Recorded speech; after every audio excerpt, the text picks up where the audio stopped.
Dame in gospodje, reporter Milan, sem ponovno na sedi resnice. V našem mestu še vsaj malo odzvanja tista zadnja afera, če lahko tako rečemo, z ženo našega župana in dogodkom, ki se je zgodil v pustnem času, oziroma natančno na eni od pustnih zabav, ko je zaplesala z posameznikom oblečenim v pustno šemo, ki je bila po mnenju mnogih mejna. No, zdaj sem se odločil, da ko nekaj časa mine, da pridobim tudi strokovno mnenje na to temo, zato sem pri priznanem mariborskem psihologu, magistru Vrablu, v njegovi ordinaciji. Magister Vrabl, pozdravljeni.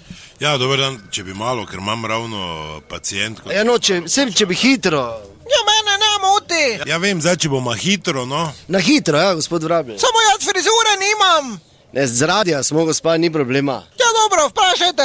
Gospa Sevčnik, kar samo malo bom jaz zdaj tu rešil na hitro, vi počakajte ta čas, ja, prosim. No, vse veste, ta dogodek z ženo od župana in pustom. Glejte, zelo na kratko, mi pač Slovenci imamo to v krvi, da zelo radi obsojamo, nekoga pribijemo na križ, ampak to ga res neupravičeno, bom rekel, da že to mejilo malo na pokvarjenost teh medijev, predvsem bom rekel, iz Ljubljane so ti indici prehajali, namreč pust je, in pust je, vsi vemo kaj. Za fašenga pa vse dovoljeno. Ja, gospod, dajte, vse bom jaz sam, no, v tem smislu, kaj je gospa rekla, malo, pa bi mogli ob tem tudi računati na to, da je pust in da pri nas ni zakona, niti pravil, niti moralnih zadržkov, v bistvu ne, kaj se za pusta oblečeš, to je v bistvu edini dan, ko ti lav z norčije zganjaš in zdaj ta podnarekovaj nacist, to je maska, In zdaj, če se je gospa poveselila z njim, prosim vas lepo. Ja, toliko pa on je pol Ljubljane nažgal, pa vsem službe rihtal, to pa se en dan dogajalo, bolj so pa dol zatapkali. Dobro,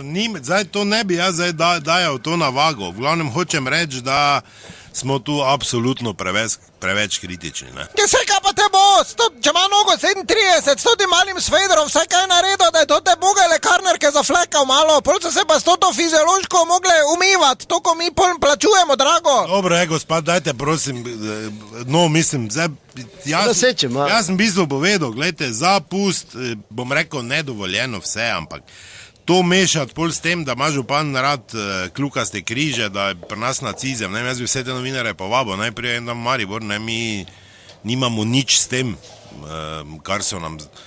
za kar so nas zdaj etiketirali, naprimer. Moja sestro je v Markovcih leta 52 kurent nažgal. Ja, to zdaj, mislim, dajte to. Ja, zanimiva zgodba. To zdaj ni, mislim, to zdaj nima nobene veze z tem strokovnim. Mogoče ni zanimivo, je pa zanimivo, da čez eno leto pri Ribiču še enkrat isti kurent nažgal. A je torej bil brez maske, Ja, dajte ne spraševati, gospod. Kaj ne, najbolj? Ja, kak brez maske, če pa kurent? Ja, kak pa je vedela, da je isti? Ja, po zvoncih, glun, glun, glun, isto je delalo. Načeloma vsem dela glun, glun, ko migajo, Kaj tebe tu čgal, da veš? Dajte, no, prosim, oba nehajta. No, prepoznala pa ga je sveda tudi po ježevki. Mislim, po pravi ježevki, ker veste, kaj pravijo, vsak kurent ima svojo debelino. Ja, hvala lepa. Ne v moje ordinaciji, no. Hvala, ja, do naslednjič ne pozabite, resnica ni plenica, pa vendar marsikomu smrdi.